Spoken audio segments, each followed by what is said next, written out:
care if the timer takes him from the stun out? Shawn got him, Shawn. Let's go. No, that's only one. No. I just looked at that. I was like, there's no way. Shawn's over there shitting on Duck. Right and kill it. Can't you shoot? Am I good? Am I set? Oh my lord.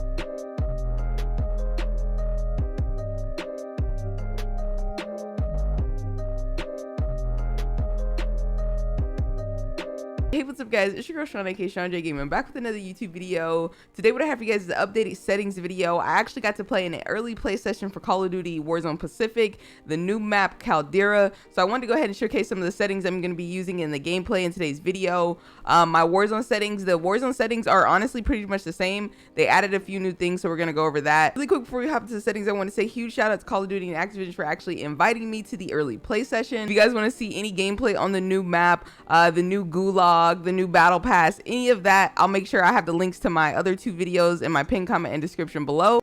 These are going to be the best controller settings that I personally think are working for Warzone right now. Like I said, my input device is controller. My FOV I've been rocking is like 113. 110 is a pretty sweet spot. Yeah, I've just been gradually going up. I'm not sure if I'll ever go higher than this, but I feel like it's a pretty decent sweet spot right here. Brightness is at 50. That's just, you know, based on your monitor. Now the HUD, this is something that you do have to adjust. I believe it's 100 when you get on. If you adjust to 1010, it allows your mini map to, you know, come in closer because it's not stretching your game in all the way to the edge. It just makes it basically easier for you to, you know, look up and look at your mini map and make sure you stay aware. I know a lot of people are asking why streamers are always looking at the top left of their monitor. Well, they're looking at their map to get intel, and it's honestly one of the most basic questions. That's gonna be the settings that help with your mini map. There's also some more we're gonna go over later. Skip introduction movie disabled. If you enable it, you guys won't get, you know, cutscenes and stuff like that. I have tooltips enabled. I have subtitles disabled. I kind of got annoyed with seeing text on the bottom of my screen when players talk and things like that. People like to keep it on because, you know, they feel like, you know, it lets them, you know, be a little bit more aware.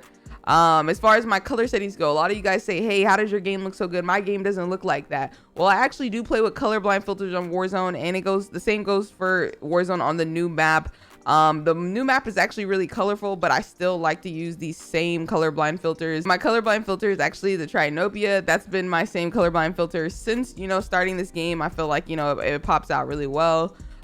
You know, you kind of got to play what's, you know, best for your eyes. You guys can check out some of these other ones. You know, this one brings out the greens a little bit more, stuff like that. Figure out what fits best for you. But personally, these are the settings I run if you guys are trying to match my settings to a T. And then the colorblind target is interface. Here's some more mini map settings. You know, if you guys are trying to be a better player, these are the things that the better players use. If you guys are using the circle mini map, I would highly suggest switching to the square. You guys are able to see so much more, and there's no reason why you shouldn't be running the square mini map. And then my mini map rotation obviously is enabled. My directional text is the letters. The kill feed on screen currently is at default. This is a setting you can play around with. I think in the session I accidentally turned it off because I was messing around with it. But you can make, if you want the kill feed to stay on there longer, you can make it long, you can make it extended, or you can just completely cut it off if you don't want to see the kill feed. But obviously, you know, you like to know who you down and stuff, so there's no reason to play with that. But if you want it to stay on the screen longer, that is an option. Currently, I just have mine on default. Text behavior is off. My new message sound alert is disabled. I have my text chat disabled as well. That's just kind of like a streamer thing. Sometimes, you know, people write, you know, not nice things in the text chat, so I have it disabled. Sometimes it's funny, so if you want to leave it on, you're not worried about that, by all means, go ahead and leave it on. I have my dismemberment and gore effects enabled. I like, you know, seeing the death effects, you know, when the heads pop off or limbs pop off, stuff like that. You know, it's a part of Call of Duty, so why not have it on? But if that type of stuff bothers you, feel free to turn it off. Guys, look at the top left of my screen. You see I only have 3 things. I have my FPS counter on, I have my latency on, and my packet loss. Those are the biggest things. If you guys are playing on PC, those are some of the biggest things that you guys can enable to, you know, see how your game is performing. Once again, whatever frames you're shooting for is based on your monitor. I currently have 144 Hz monitor, so getting, you know, 170 frames and I can only see 144. That's perfectly fine with me. These are the 3 things that I keep enabled. If you guys are on PC and you guys want to, you know, see how your PC is performing in other areas, You guys can feel free to play around with any of these settings, but a console player, you guys aren't gonna have to worry about these, so we can just skip right over that. And now we're gonna move on to the graphic settings. Yeah, so currently I play full screen borderless because I do have a 4 monitor setup, so it makes it easy for me to be able to go between my monitors and the game doesn't cut out, you know, if I tab out and go into my other monitor or anything like that. If you guys are wondering what monitor I have, I'll link it in my description below. Now, graphic settings, that's gonna be based on what your computer can handle, what your system can handle. As you guys can see, I have a 3090. I have a pretty nice computer, so Warzone is actually not really too heavy on my game. I'll go ahead and pull my camera down so you guys can see a little bit more. I'm not even using close to the max RAM usage I see when I play is 4K, like because I have a 4K monitor. I do have my render resolution turned down just to, you know, be able to make my frames a little bit more consistent. But once again, based on your monitor, if you have a 1080 monitor, obviously your render resolution is going to be a little bit lower than what I currently have. If you guys want to prevent like screen tearing, sometimes it's good to make sure you have sync every frame disabled. I know that can cause screen tearing for a lot of people. Custom frame rate limit, I have it as unlimited. If I did want to go higher, I obviously could, but like I said, I only have a 140 hertz monitor. You guys put it on unlimited, that's what allows you to see more. That's how you guys have been seeing more frames. But obviously when I switch over to custom and I just cap my monitor out at the 144, it's probably just going to stay there, stay pretty solid. My NVIDIA highlights are disabled. If you guys are on PC, you guys want to clip stuff, obviously you should enable that. This is another setting you kind of have to base off your computer.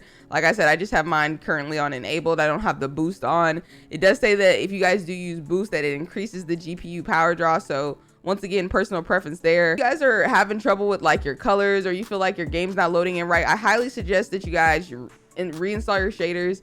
I know usually with the updates, you know, there's a shader installation if you guys are on PC, but that's definitely something that helps fix that glitch when it happens. My display gamma is just a 2.2 sRGB. My streaming quality is normal. Texture resolution is normal. Sometimes I also play on high, but currently I have it on normal because, as you guys can see, when I do go high, obviously it's making my computer work harder. So I just like to keep it on normal. So that, you know, I'm not making my computer work harder, because usually I am playing, streaming, and recording at the same time. So my computer is already drawing out a lot of energy. No reason to be overkill, especially when, once again, I can see everything in 4K. My texture filter is normal. My particle quality is high. These are all settings that don't really affect your system. You know, I've went around and played with them to see how they affect, you know, my RAM usage. And these are settings that you guys can all basically pretty much have pretty high.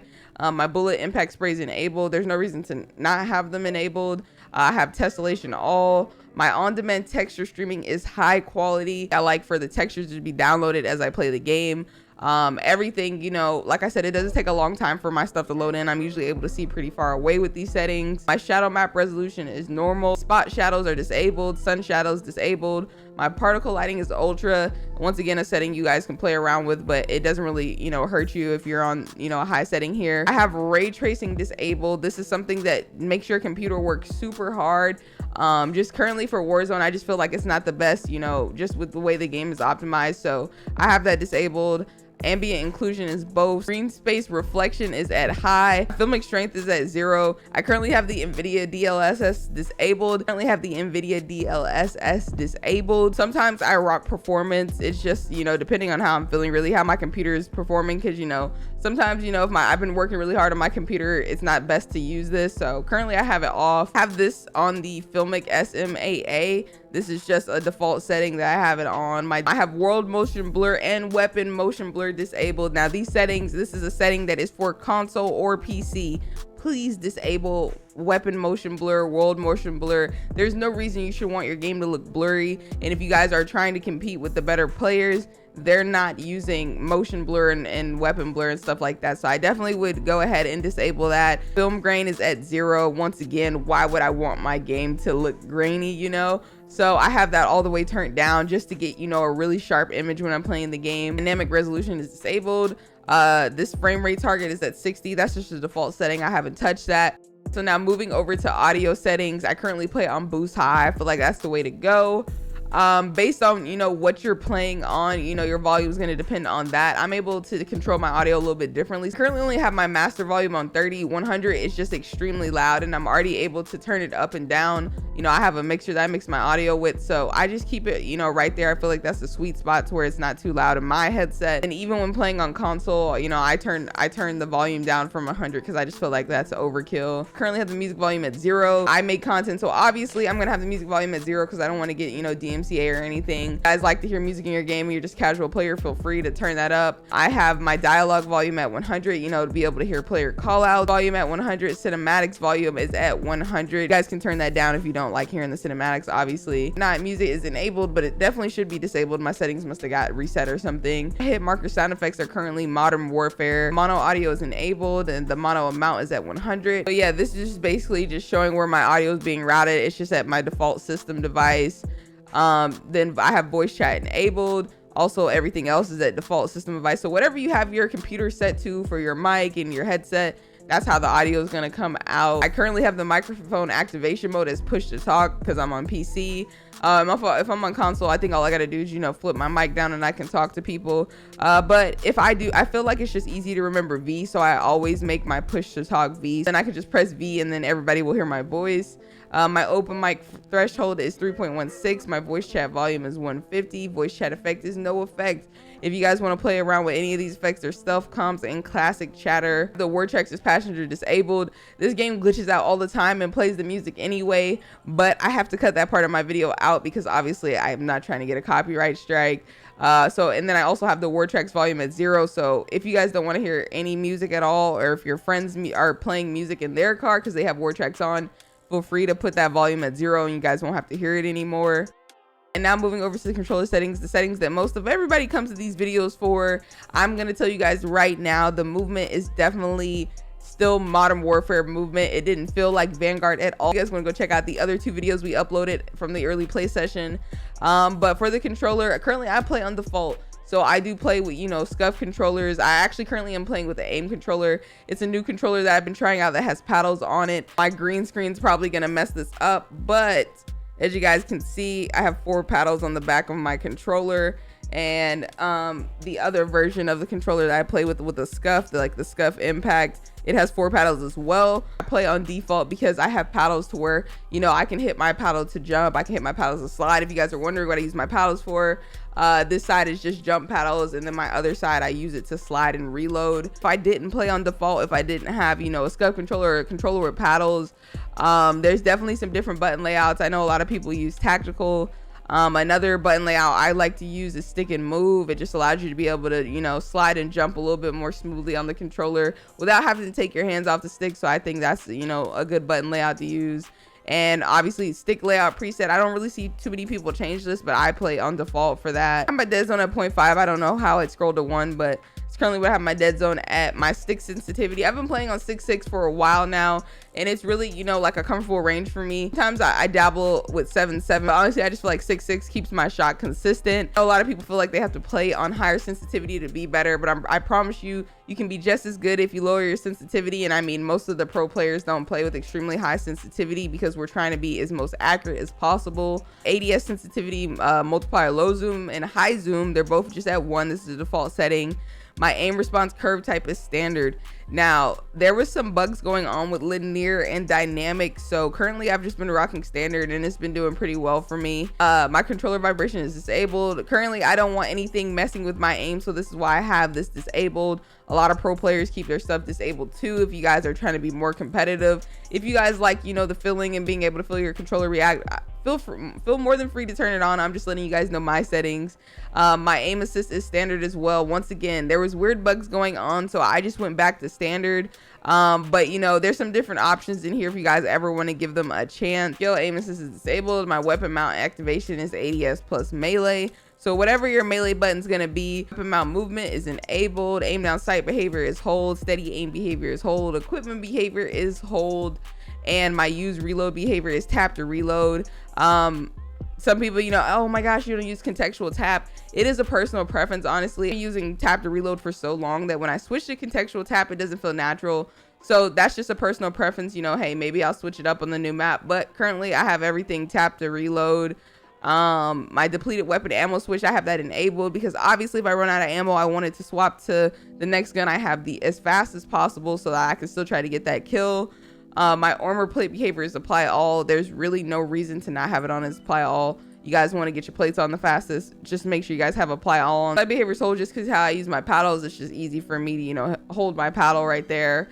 I have auto move forward disabled. I have automatic attack sprint on. Vehicle camera recenter is enabled. Parachute auto deploy is on. That's a personal preference. Some people don't like to have it on. They like to be able to just full control of their parachute. I do still control my parachute, but I just like to have it on just in case. My current tactical sprint is double tap. They do have single tap from sprint and single tap from run.